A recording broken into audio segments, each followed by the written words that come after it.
Well, the new 2025 4runner has been released. Oh, wait, no, it hasn't. Forbes just screwed up and actually released all of these images in an article to the internet. I'm sure that made Toyota really happy. But we get to benefit and talk about it now. So let's go through the new 2025 4runner, what I see. I actually think this looks fantastic. I know a lot of people are going to say, well, that's exactly what we expected, and I would agree. It looks pretty much like the Tacoma. And, you know, you look at the front end, very Tacoma-ish, but there are a lot of little features and just the design on the SUVs that I like the looks of a lot more than the trucks. I just think the front end and the back end design on the SUVs with this new platform just looks so much nicer. Anyway, let's get into it. The Toyota 4Runners finally brought up to the TNGAF platform, just like all the others. So they kind of, what Toyota does is they release a new platform and they know that people that purchase 4Runners are going to want something that is more reliable. So what they did was everything in this powertrain, the engine, the transmission, the frame, the shocks, everything was already tested in a lot of other models, which is good. And they've had pretty good luck with it so far. Although the engine, it's going to be tough to say, you know, how long that's going to last. But I think they've actually got one of the better turbo designs. We'll talk about that a little bit later. This is the Trailhunter trim. And as you can see, they've got the light bar up here on the front. The larger wheels, I believe these are 33-inch tires. The Trailhunter badge there. They have a snorkel, or at least it looks like a snorkel, and it looks like the air intake is on the back side of that snorkel that's kind of integrated into the pillar, and the window sort of wraps up around the top. They've got rock rails on the bottom here and stainless steel skid plates on the bottom of this Trailhunter, which is kind of cool because I've looked at some of the other models, the SR, SR5s, all these new versions of the Tacoma. They don't have anything underneath. So, hey, at least they're putting something underneath this. The problem is you got to buy a Trailhunter to get it, and I bet it's going to be $70,000. I found this image interesting in the leak.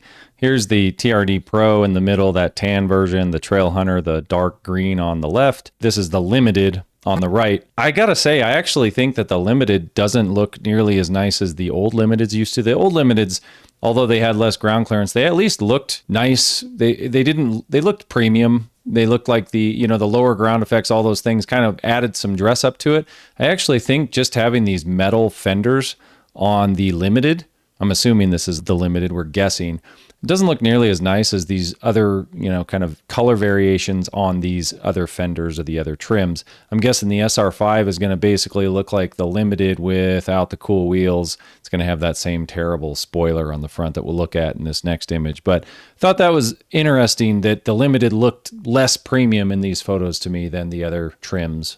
And here's that Trailhunter next to the Tacoma. Obviously, front ends are very similar. Everything is going to be the same. You're looking at the same suspension underneath. I think it's all going to be very similar.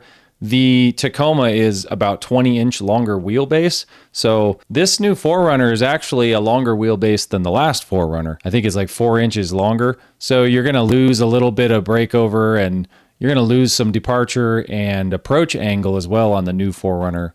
And we'll talk about that here in a second. And here's a quick photo of the interior. Of course, this is a tan. I'm sure the interior is going to be comparable to the new version of the Tacoma and Tundras. Here's a shot of that Limited, and just look at this spoiler up front. I measured this. This is probably like 6 to 7 inches between the ground and that front spoiler. Just kind of goofy. And then these lower arms hang down quite a bit. But that to me just doesn't look like a very premium Limited edition. It just kind of looks bland to me. I was surprised that the Limited didn't look a little bit better. I certainly wouldn't be going for it for an upcharge over the SR5. And here's the back end of that Limited. The back end looks, to me, very similar to the old one. I'm glad that they didn't get rid of the roll down back window. I use things like that for my kayak on my Sequoia. So the new Sequoia bugs me. They got rid of the back window that rolls down. That was quite irritating. So I won't be buying one of those, but the back end looks ho-hum, kind of average to me.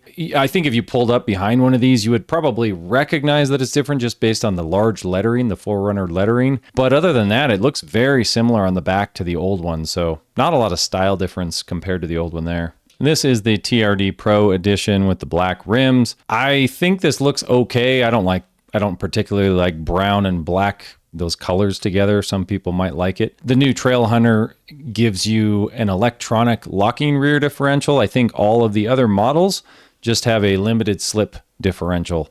I didn't see anything in the article about a front locker, which is interesting. But they did say that a platinum trim will also get the locking center differential that's optional on the limited. The article also said that I'm guessing in the TRD Pro and probably Trailhunter, not sure if it's going to be in the TRD Pro, but should be, they are going to have a front stabilizer disconnect bar to improve your articulation. So I guess that's kind of nice if you're into off-road. And going back to that length of the 4Runner, some people will probably be discouraged off-roading about this, but they increased the overall length by 2.4 inches. I think the wheelbase grew by 4.7 inches compared to the old model. Comparing that to the previous numbers on the 4Runner, having that longer wheelbase, longer overhang means that you're going to lose the approach and departure angles compared to the previous version. It's not much, but I believe it is at 32 for the approach angle and 24 for the departure angle compared to 33 and 26 for the 5th gen, the old one. This will probably still be a lot better off-road than the Tacoma would because it's 20 inches shorter wheelbase. And of course, it's still going to have that multi-terrain select system that the Tacoma has. I mean, there is not going to be a lot of difference between this and the Tacoma. One thing that would worry me though is that back window kind of wraps around the top of the new 4Runner. I don't know if I like that. I think it looks cool from a design perspective, but functionally, if I drop my kayak or drop something heavy on there or one of my kayak straps hits it and just cracks that window, I bet that's going to be a pricey piece of glass to replace. But hey, I guess they just assume if you're buying these cars that are worth $50,000 to $70,000, you got enough money to fix them when you break them. Shot of the interior that they had. Really, I think the interior upgrade's good. I mean, obviously the old 4Runner was pretty antiquated. I like the new interior of the Tacomas and Tundras and the way it looks. I like the squared off design of the shifters and the steering wheel. I just think it looks modern and fairly premium. I like having the knobs here and the buttons. I think they're easy to press when you've got gloves on. So there's a lot of good upgrades to the interior in the new Toyotas. I actually think they're doing a good job with that. So I know there's been some interior problems on the 2022 and 2023 Tundras with quality, but I think they're going to work those things out, get everything tightened up. I'm a Toyota fan. I trust that they're going to do the right thing. And it looks like it's going to come with an 8-inch screen by default. You can get the optional 14-inch screen. Wireless support for Apple CarPlay and Android Auto is also included. You'll get wireless charging, all the stuff that you would expect, USB-C ports, and all these other goodies that come in all the new vehicles. There's a shot of the rear air with some of the AC or the USB-C ports and AC 400 watt plug. I know this picture is not the best photo, but I was looking at the Trailhunter and this TRD Pro version, and man, there is the TRD Pro. I don't know what size tires are on here, but they claim that the Trailhunter is going to have 33s, the open countries, and there's just not much room between the tire and the fender right here. How they kind of square them off and they go at an angle here, straight, an angle, and then kind of straight down on the front and the back. I think it looks nice from a design perspective, but I don't think you're going to be, unless you lift this up, and man, I hope you don't have to do any cutting if you wanted to put larger tires on. 33s will probably be fine for most situations, but it looked tight in the wheel well. It looked way tighter, and considering a lot of people use these to upgrade them and lift them and put huge tires on them, I wonder if turning is going to be a problem. You're going to be rubbing fenders, but I guess we'll see. Here's a final shot of that TRD Pro.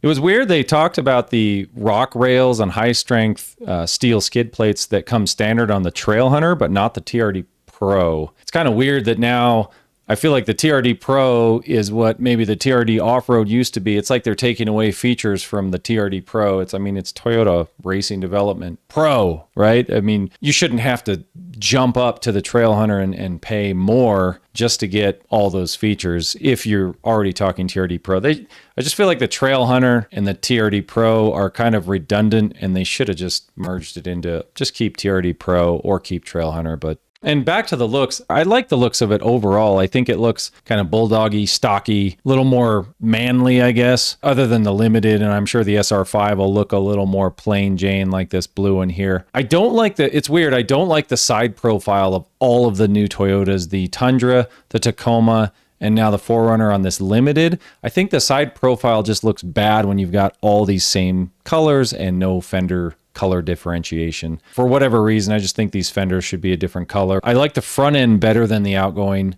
I like the new grille. Everything looks great, the fenders, but the back looks extremely similar to the old one. Not much difference there. So I think everybody could have predicted this with Toyota. I mean, it's all the same platform. They're not going to drastically change it. And real quick, this is just a look at the Tacomas, the platform of the new Tacoma. There's going to be a lot of groaning about this engine at first, and I've done it in the past as well. People are so used to the reliability of the 4Runner, they're going to want that 4-liter and the old transmission, and it was so bulletproof. But if this proves to be as good as old Toyota powertrains, and they have the same track record that they've had in the past, if someone told me that this was going to be as reliable as the outgoing 4-liter, I would much rather drive this powertrain than the outgoing. This is going to have a lot smoother, better power delivery, more torque at low RPM, and it's going to hold the torque a lot higher.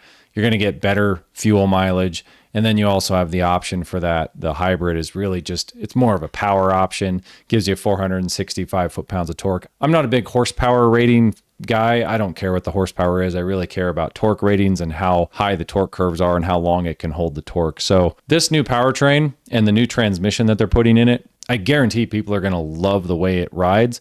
One of the new things about this platform, the frame, the suspension design, where the shocks are located, everything about it, it's going to ride better. It's going to be quieter. It's going to be more powerful. It's going to shift smoother. It is going to feel like a much more modern vehicle than the outgoing 4Runner. Now, would I spend $50,000 to $70,000 on it? Probably not. I'd probably wait for those 2024s to come down in price. They already are. And this might be the time when you could get an absolutely screaming deal on the outgoing 4Runners, depending on how well this is received. If people see these images of this new 4Runner and they get super excited about it and they want that new powertrain, they might hold off on buying the 2024. Or we might see just a total rush of people to buy that outgoing once they get this confirmation that they are going to that same 2.4-liter turbo engine in the new 4Runner. So a bunch of people might go out and buy all the old ones up because they want that known reliable vehicle. So sort of depends on what camp you're in. Are you someone that keeps your car for 20 years, 30 years, and you just want guaranteed reliability?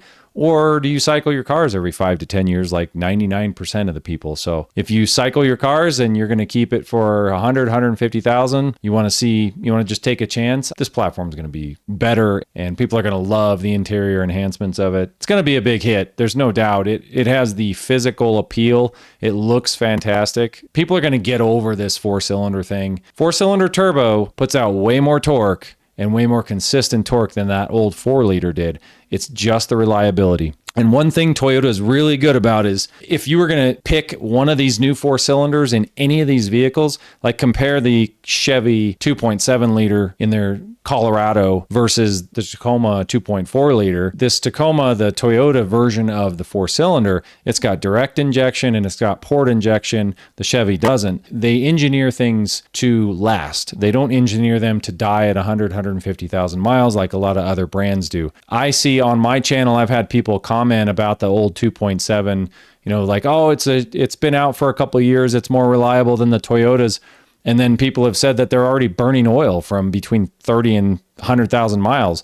When you have like a turbo or a supercharger and you've got direct injection only and your engine's not designed right, you're going to end up having like piston rings will start to lock up. The lower rings will start to lock up and get a ton of carbon. You're going to have problems in a lot of these engines that aren't designed right. So if I was going to trust any of these new 4-cylinders, it's going to be Toyotas. It's not going to be anybody else. They tend to engineer things correctly. Another thing, this engine has been out, I think, since 2021 in other vehicles in the Lexus, and they have been testing it. It is not a new engine. I'm not as worried about the powertrain as I once was. I'm not sure. I can't guarantee that it's going to be reliable, but Toyota's had a darn good track record compared to most companies at making things that last a couple 100,000 miles trouble-free. So yeah, I'm interested to see how these drive and how they look in person, but so far I like it. Let me know what you think. I wanted to get this out just to give my thoughts on it. I know everybody else is doing the same thing. Tell me what you think in the comments, and if you like the new design versus the outgoing, if you like this new turbo engine and transmission, I think they're going to be a hit. What do you think?